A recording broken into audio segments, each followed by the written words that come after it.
What is interpersonal conflict? Joyce Hawker defines it as an expressed struggle between at least two interdependent parties who perceive incompatible goals, scarce resources, and interference from the other party in achieving their goals. So what exactly makes it conflict? There are a few things. First, it's only if the parties depend on each other in some way, that is, if the actions of one party affect the well-being of the other.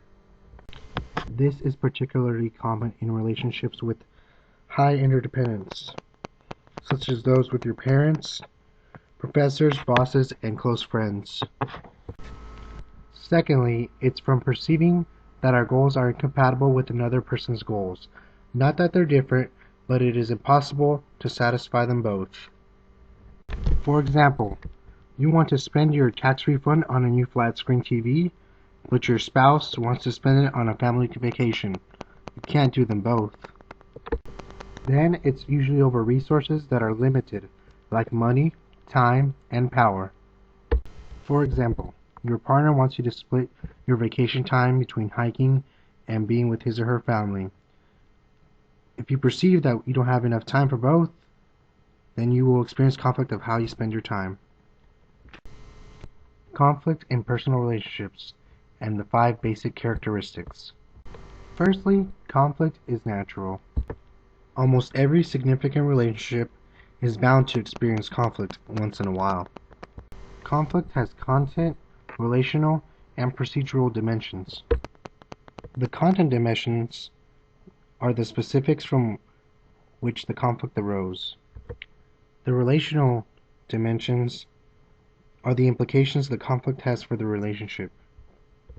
And the procedural dimensions are the rules or expectations we follow for how to engage in conflict.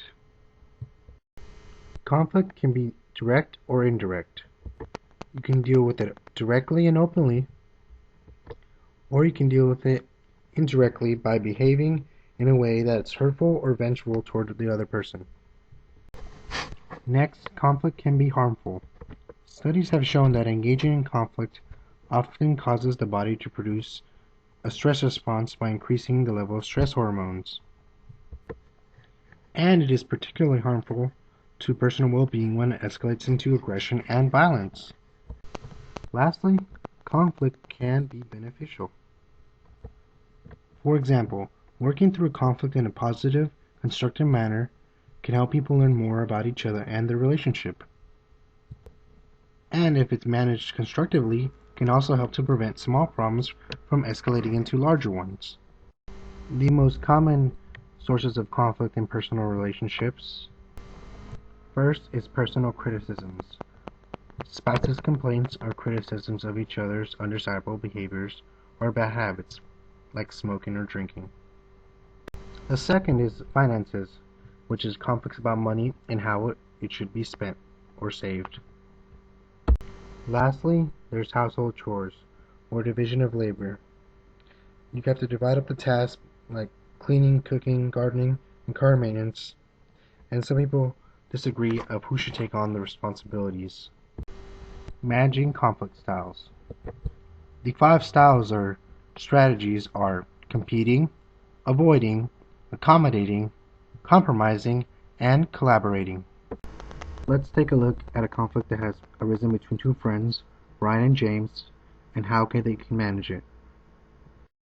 Alright, this is the final shot. Check.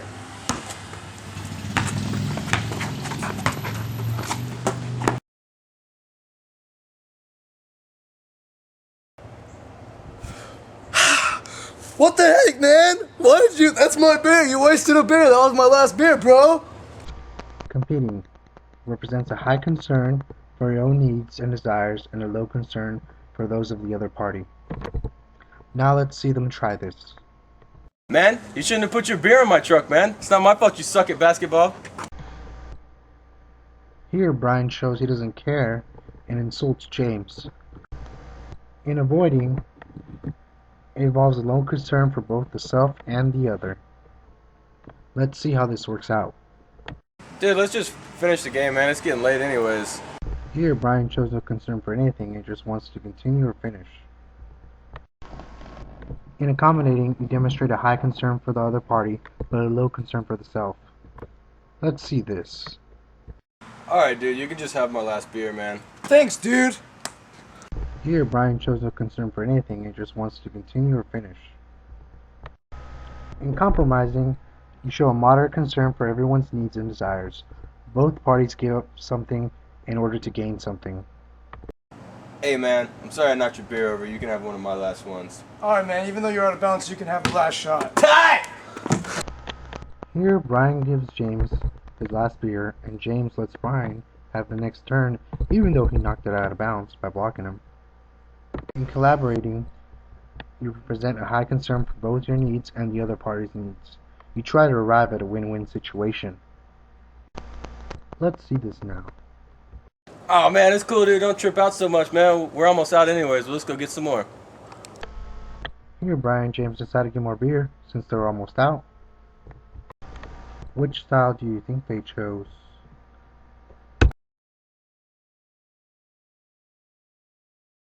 We're going to get more beer!